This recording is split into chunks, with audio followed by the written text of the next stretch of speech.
আজকের কলকাতাতে দাঁড়িয়ে আপনি কি ভাবতে পারেন যে একটা সময় কলকাতার প্রায় মাঝখানে অবস্থিত এন্টালি জায়গাটা ছিল কলকাতার বাইরের অংশ বা কলকাতার এক প্রান্তের অংশ।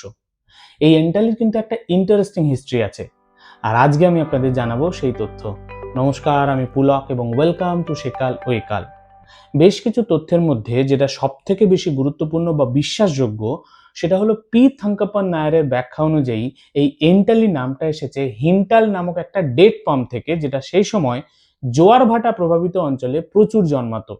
অর্থাৎ আজকের এন্টালি কিন্তু একটা সময় ছিল গাছপালা আর জলা জায়গায় ভরা।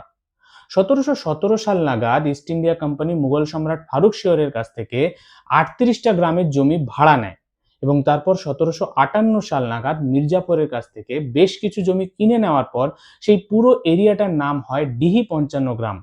আর এই ডিহি 55 গ্রামের মধ্যে এন্টালি ছিল কিন্তু একটা অন্যতম গ্রাম। সেই সময় এই এরিয়াতে কিন্তু বেশ কিছু ছোট ছোট সম্প্রদায়ের বসবাস ছিল, যেমন ধরুন শ্রমজীবী সম্প্রদায় বা ধরুন গরিব খ্রিস্টান সম্প্রদায় ইত্যাদি। তার কিন্তু একটা কারণ ছিল।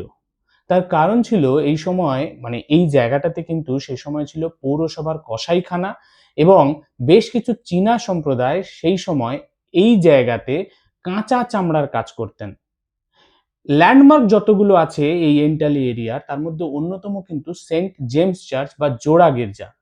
এর দুটো বড় বড় স্পায়ার থাকার জন্য এটাকে আমরা জোড়া গির্জা বলি। এটা তৈরি হয়েছিল 1862 সাল নাগাদ এবং এটা তৈরি করেছিলেন ওয়াল্টার গ্ল্যানভিল, যিনি তৈরি করেছিলেন শিয়ালদা স্টেশন। তারপর 1888 সালে মিউনিসিপ্যাল কনসলিডেশন অ্যাক্ট আসে এবং সেই অ্যাক্টের দ্বারা এরিয়া সম্প্রসারিত হয় মিউনিসিপ্যাল কর্পোরেশনের, এবং এন্টালি সেই সময় এই মিউনিসিপ্যাল কর্পোরেশনের আন্ডারে চলে আসে। এই ছিল আজকের ভিডিও। কেমন লাগলো আপনাদের? যদি ভালো লাগে তাহলে ফেসবুকে ফলো করবেন, ইউটিউবে লাইক, কমেন্ট ও সাবস্ক্রাইব করবেন। Thank you.